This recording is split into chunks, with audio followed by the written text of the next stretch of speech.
नमस्कार, मैं हूं रवि केंद्रा, हॉर्नबिल टीवी देख रहे हैं आप। बड़ी खबर से शुरुआत करते हैं। एक बार फिर उत्तरकाशी का दौरा करेंगे पीएम मोदी। ये बड़ी खबर आपको बता रहे हैं। मां यमुना के शीतकालीन प्रवास खरसाली पीएम मोदी आ सकते हैं। यमुनोत्री मंदिर समिति के प्रवक्ता ने ये जानकारी दी है। उत्तराखंड, उत्तर प्रदेश, हरियाणा, दिल्ली के मुख्यमंत्री भी साथ में मौजूद रहेंगे। प्रधानमंत्री के भ्रमण की संभावित तारीख अभी तय नहीं हो पाई है। तो एक बड़ी खबर आपको बता रहे हैं। अभी हाल ही में प्रधानमंत्री नरेंद्र मोदी मां गंगा के शीतकालीन प्रवास मुखी मठ मुखवा में आए थे और अब ये जानकारी है कि एक बार फिर उत्तरकाशी के दौरे पर प्रधानमंत्री नरेंद्र मोदी आ सकते हैं। मां यमुना के शीतकालीन प्रवास खरसाली समय प्रधानमंत्री के आने का संभावित कार्यक्रम बन रहा है। यमुनोत्री मंदिर समिति के प्रवक्ता ने यह जानकारी दी है। इसके अलावा उत्तराखंड, उत्तर प्रदेश, हरियाणा, दिल्ली के मुख्यमंत्री भी प्रधानमंत्री के साथ मौजूद रहेंगे। प्रधानमंत्री के भ्रमण की संभावित तारीख अभी तक तय नहीं हुई है, लेकिन ये बड़ी खबर आपको बता रहे हैं क्योंकि हाल ही में प्रधानमंत्री नरेंद्र मोदी उत्तरकाशी में मां गंगा के शीतकालीन प्रवास मुखवा मुखीमठ में आए थे और इसके बाद अब ये जानकारी सामने निकल कर आ रही है कि प्रधानमंत्री एक बार फिर से उत्तरकाशी आ सकते हैं और इस बार वो मां यमुना के शीतकालीन प्रवास खरसाली में आएंगे। उनके साथ तमाम प्रदेशों के मुख्यमंत्री भी मौजूद रहेंगे। वो तारीख क्या होगी अभी तक वो स्पष्ट नहीं हो पाया है, लेकिन ये जानकारी हम सबके सामने है कि प्रधानमंत्री एक बार फिर से उत्तराखंड के दौरे पर आने वाले हैं।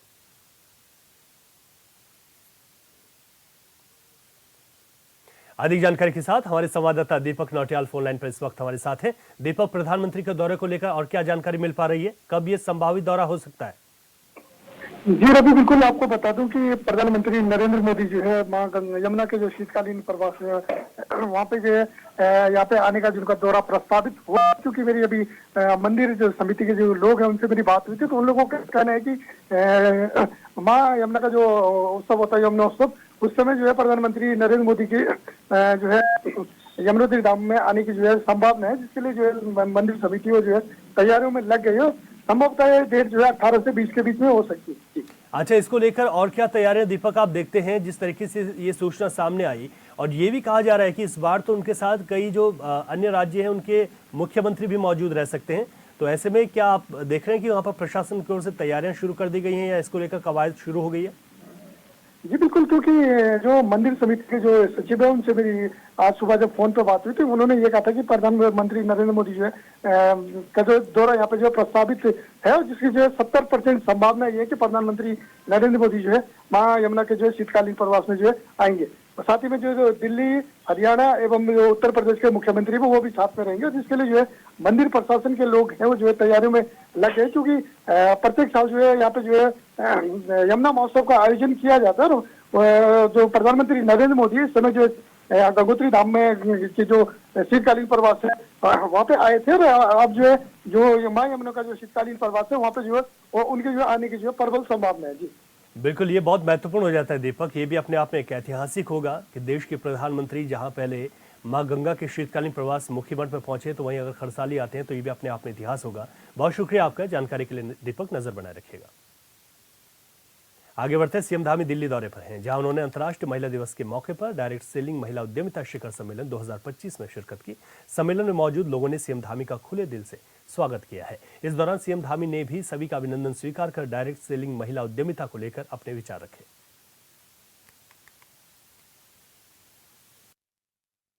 आज हमारी देश की मातृशक्ति ने अपने आप को हर क्षेत्र में सिद्ध किया है।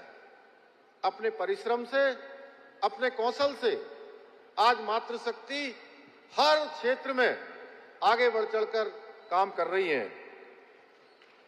इसी प्रकार आज बड़ी संख्या में हमारी माताएं बहनें जो सामान्य में अपने परिवार चलाने के अतिरिक्त डायरेक्ट सेलिंग इंडस्ट्री में भी एक अलग पहचान बना रही हैं। डायरेक्ट सेलिंग के व्यापार मॉडल को अपनाकर आज न केवल आर्थिक रूप से आत्मनिर्भर बन रही हैं, बल्कि उनके अंदर आत्मविश्वास और कुशल नेतृत्व क्षमता का विकास भी हो रहा है। मुझे अवगत कराया गया है कि ADSCI डायरेक्ट सेलिंग इंडस्ट्री से जुड़कर कार्य करने वाली देश भर की लगभग 7 लाख से अधिक उद्यमी महिलाएं आज प्रतिनिधित्व कर रही हैं। मैं कैट एवं एडीएसईआई के सभी पदाधिकारियों को आज के इस अवसर पर बहुत साधुवाद देता हूं कि आप सभी मिलकर देश की मातृशक्ति को सशक्त एवं आत्मनिर्भर बनाने का बहुत ही सराहनीय कार्य कर रहे हैं। इसकी जितनी प्रशंसा की जाए संजीव जी, प्रवीण जी और आप सभी बहनों की, उतनी कम है। भाइयों बहनों, आदरणीय प्रधानमंत्री मोदी जी के कुशल नेतृत्व में आज देश की मातृशक्ति का जहां सशक्तिकरण हो रहा है, मातृशक्ति को उत्थान के लिए, उनकी सुरक्षा के लिए आज अनेकों अभूतपूर्व प्रयास किए जा रहे हैं। अनेक ऐतिहासिक निर्णय पिछले 10 सालों में आदरणीय प्रधानमंत्री मोदी जी के नेतृत्व में लिए गए हैं। अगर मैं पिछले लगभग 11 सालों की बात करूं, जब से देश के प्रधानमंत्री के रूप में मोदी जी काम कर रहे हैं, तो देश भर में 30 करोड़ से अधिक महिलाओं के जन धन के बैंक खाते खोले गए हैं। वहीं 12 करोड़ से अधिक टॉयलेट्स बनाकर माताओं बहनों की सम्मान की सुरक्षा की गई है। एक समय था कि बहुत जो हमारे ऐसे स्थान थे जहां अगर किसी माता बहन को शौच जाना होता था तो पूरे दिन भर का इंतजार करना पड़ता था और कई बार उसके कारण से उनके स्वास्थ्य पर भी जो है बहुत प्रतिकूल प्रभाव पड़ता था। और देश की आजादी के बाद किसी प्रधानमंत्री ने, किसी सरकार ने सोचा कि हर घर में टॉयलेट्स बनना चाहिए, हमारी माताओं बहनों को सुरक्षा मिलनी चाहिए, तो वो केवल और केवल हमारे प्रधानमंत्री मोदी जी के कालखंड में ये बात आगे बढ़ी है। साथ ही आदरणीय मोदी जी द्वारा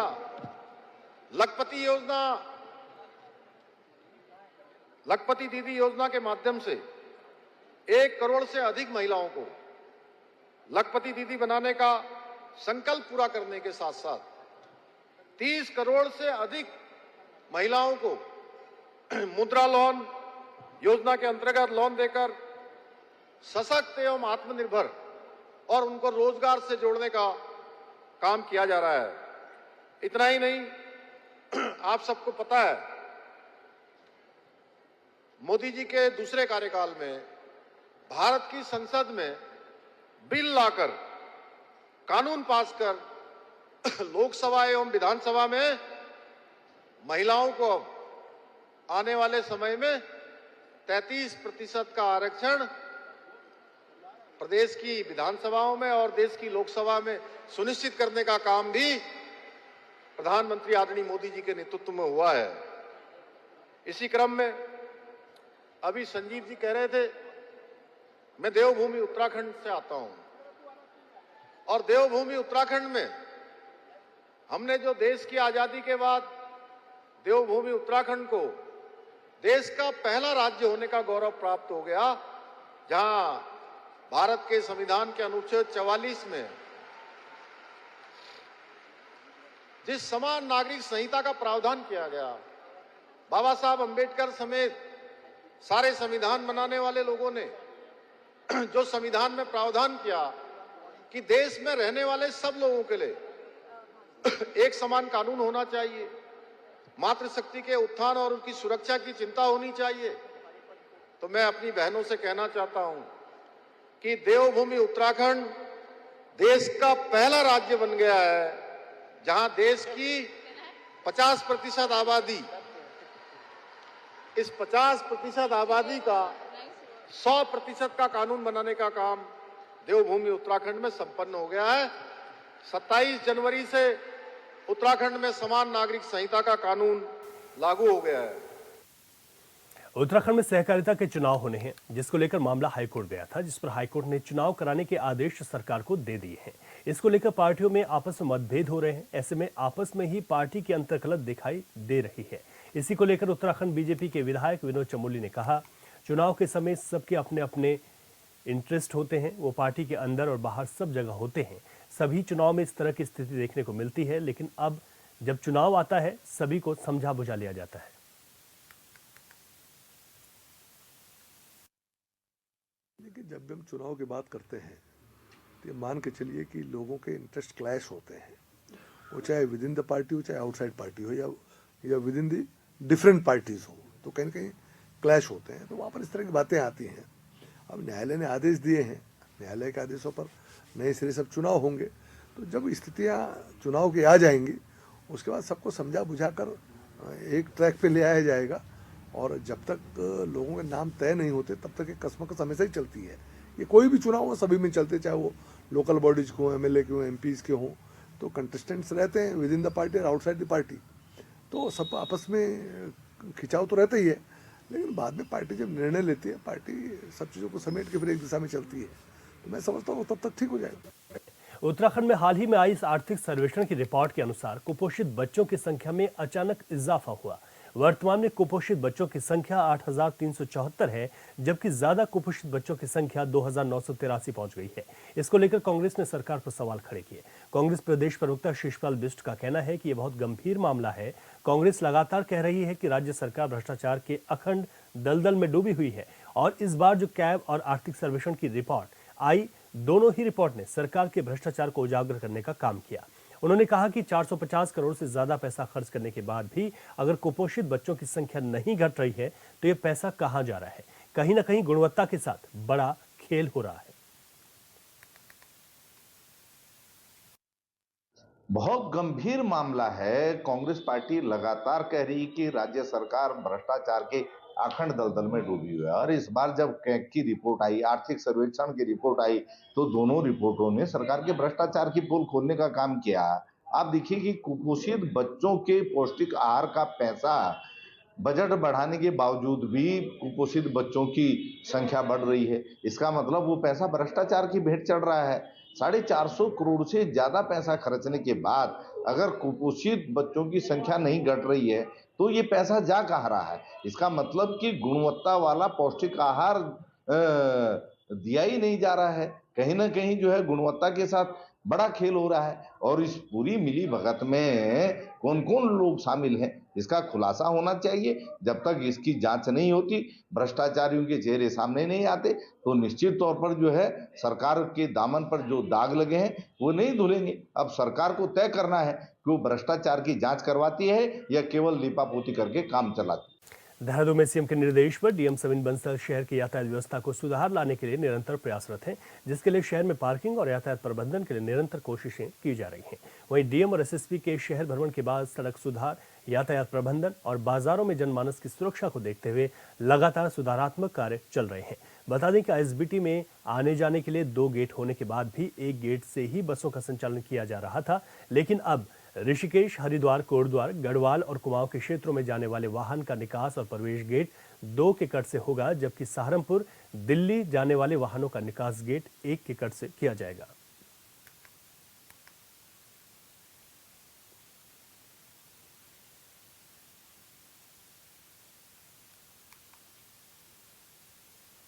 आगे बढ़ते हैं। जलवायु परिवर्तन और नवीकरणीय ऊर्जा, चुनौतियों और समाधान विषय पर आगामी 11 मार्च को देहरादून में एक राष्ट्रीय सेमिनार का आयोजन किया जाएगा। इस सेमिनार का आयोजन Wadia institute of Himalayan geology और यूथ फाउंडेशन के अंतर्गत किया जाएगा। कार्यक्रम में मुख्यमंत्री पुष्कर सिंह धामी बतौर मुख्य अतिथि शिरकत करेंगे। इस सेमिनार के मुख्य संयोजक कर्नल अजय कोठियाल ने प्रेस क्लब में प्रेस कॉन्फ्रेंस करते हुए बताया कि इस सेमिनार की प्रेरणा उन्हें चिपको आंदोलन की महान वीरांगना गौरा देवी के जीवन संघर्ष से मिली है। उन्होंने कहा कि आज जिस तरह से पूरे विश्व में पर्यावरण संरक्षण का मुद्दा सबसे बड़ी चुनौती के रूप में हम सबके सामने आ रहा है, उससे निपटने के लिए ठोस कदम उठाने की आवश्यकता है।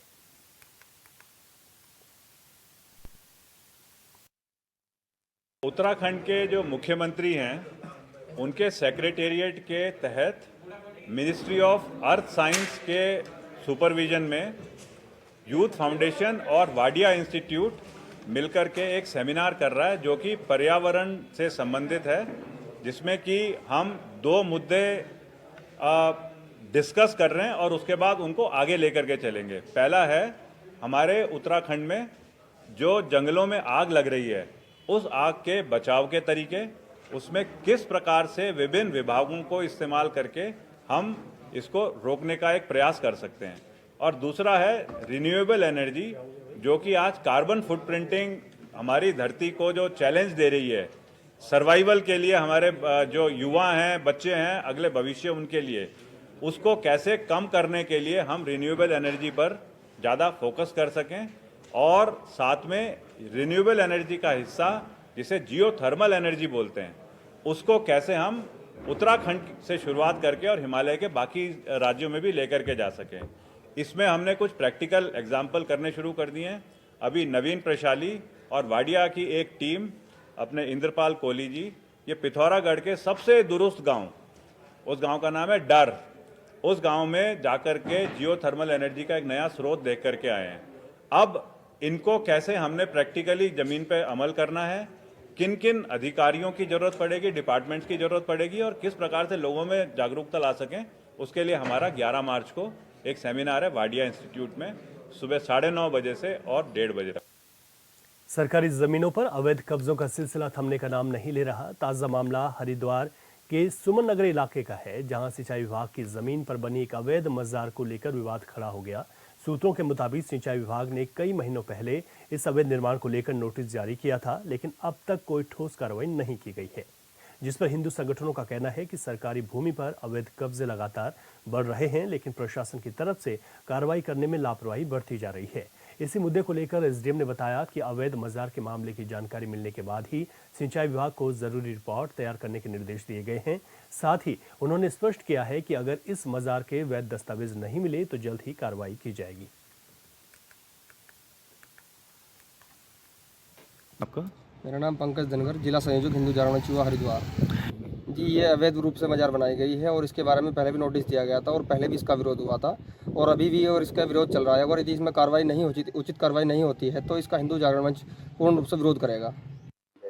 देखिए, संबंध में आज ही संज्ञान में आया है कि सुमननगर क्षेत्र में जो मजार है, जिसमें मोस्ट प्रोबेबली पुनर्वास सिंचाई विभाग की जगह पर है, इस संबंध में मेरे द्वारा विभाग को सूचित कर दिया गया है। वो अपने डॉक्यूमेंट्स वगैरह में चेक कर रहे हैं। अगर इसको नोटिस वगैरह दिया गया है, विधि संगत कार्रवाई के लिए पूर्व में कार्रवाई हो चुकी है, जो लिखित कार्रवाई है, तो इसमें हम लोग ग्राउंड पे भी कार्रवाई कर लेंगे। अगर लिखित कार्रवाई नहीं हुई तो पहले विधिवत तरीके से नोटिस दिया जाएगा, समय दिया जाएगा, उसके बाद इसको अगर ये अवैध पाई जाती है तो हटाया जाएगा। देखिए, जो भी पूरी कार्रवाई रहेगी, जो हमारे जीओज हैं, जो भी रूल्स हैं, उनके अकॉर्डिंग की जाएगी और शांति व्यवस्था बनाई रखी जाए। उसके लिए भी हम पुलिस फोर्स के लिए भी पर्याप्त मात्रा में हमारी तरफ से मांग करी जाती है। तो सारी चीज़ों को देखने के बाद ही कार्रवाई करेंगे। देखिए, सरकारी संपत्ति पे कोई भी ट्रस्ट की या कोई भी चीज़ बनाना इनलीगल है और सभी संगठन इस विषय पर काफ़ी टाइम से चर्चा करते आ रहे हैं। काफ़ी समय से उसमें ज्ञापन भी दिए गए हैं, वो अभी तक नहीं हटाई गई है। प्रशासन भी उसको हटाने में लगा हुआ है और सभी प्रशासन के लोग उसमें लगे हुए हैं और संगठन के लोग भी लगे हुए हैं। अगर प्रशासन द्वारा उसको नहीं हटाया जाता है तो लगातार ये विरोध चलता रहेगा। हर संगठन इसका विरोध कर रहा है और करता रहेगा। अधिक जानकारी के साथ हमारे संवाददाता मनोज कश्यप ऑनलाइन पर इस वक्त हमारे साथ हैं। मनोज, इसको लेकर ताज़ा मामला क्या है और ऐसे में प्रशासन की ओर से क्या कार्रवाई यहाँ पर की जा रही है ताकि शांति व्यवस्था भी बनी रहे और जो अवैध तरीके से यहाँ पर मजार का मामला सामने आया है उसका भी हल निकाला जा सके?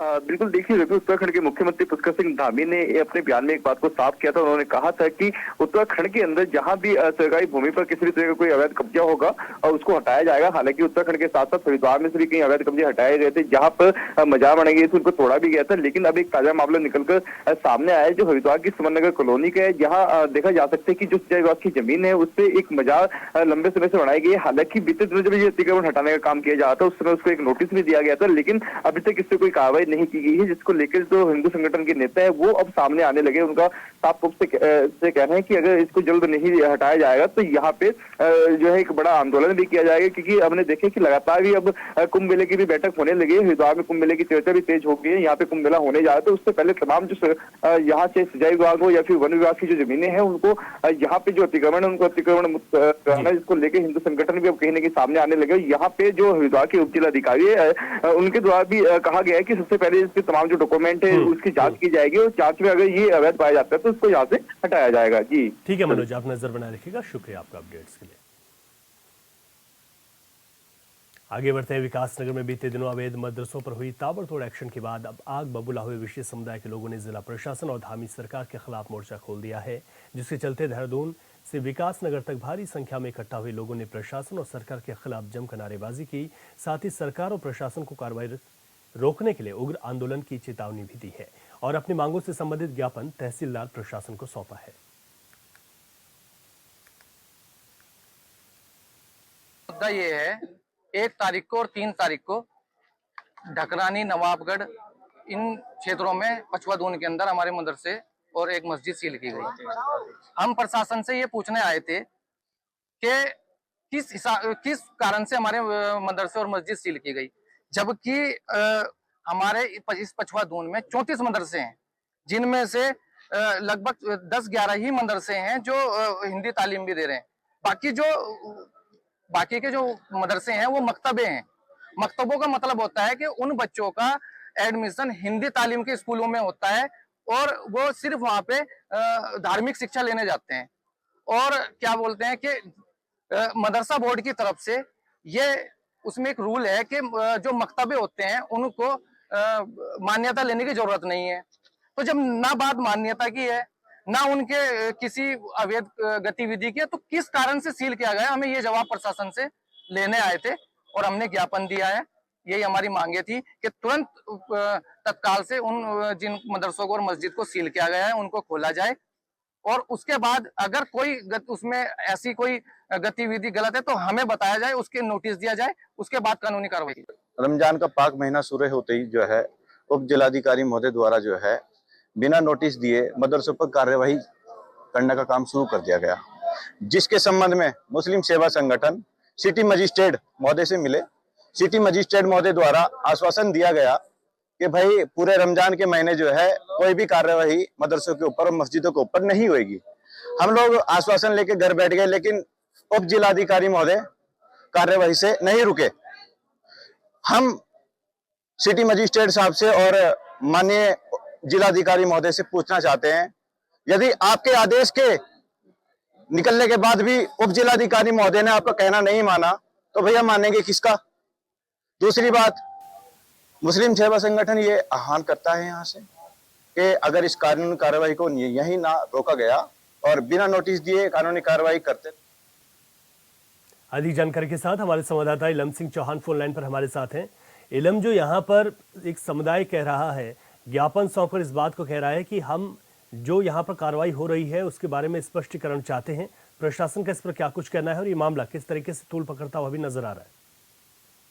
जी रवि जी, ये जो यहाँ पर पछुआ दून क्षेत्र के विकासनगर तहसील क्षेत्र अंतर्गत जो मदरसों और एक मस्जिद के खिलाफ जो कार्रवाई हुई है तो उसके विरोध में ये यहाँ पर जो है एक बड़ा घेराव किया गया। जो विशेष समुदाय के लोग हैं मुस्लिम सेवा संगठन के नेतृत्व में, तो यहाँ पर प्रशासन का ये कहना है कि जो अवैध रूप से और अपंजीकृत रूप से जो मदरसे संचालित किए जा रहे हैं तो उन पर आगे भी कार्रवाई जारी रहेगी। लेकिन जो मुस्लिम समुदाय के लोग हैं उनका कहना है कि अभी रमजान का महीना भी चल रहा है और हमें आश्वासन दिया गया था पहले प्रशासन द्वारा कि अभी कार्रवाई नहीं की जाएगी। और उनका आरोप यह है कि एक तरफ प्रशासन कहता है कि कार्रवाई नहीं की जाएगी और दूसरे उसके इतर जो है ये लगातार कार्रवाई जारी है। ठीक है इलम, आप कह रहे हैं कि एक तरफ ये कहा गया था कि कार्रवाई नहीं करेंगे लेकिन अभी कार्रवाई जारी है, लेकिन अब देखना होगा कि जो संगठन यहाँ पर एकत्रित हुए हैं, ज्ञापन सौंपा है, उसके बाद क्या कुछ निर्णय इस पर सामने निकल कर आएगा। शुक्रिया आपका जानकारी के लिए। और इस बुलेटिन में अभी के लिए इतना ही। खबरों से अपडेट रहें और देखते रहे हॉर्नबिल टीवी। इजाजत दीजिए, नमस्कार।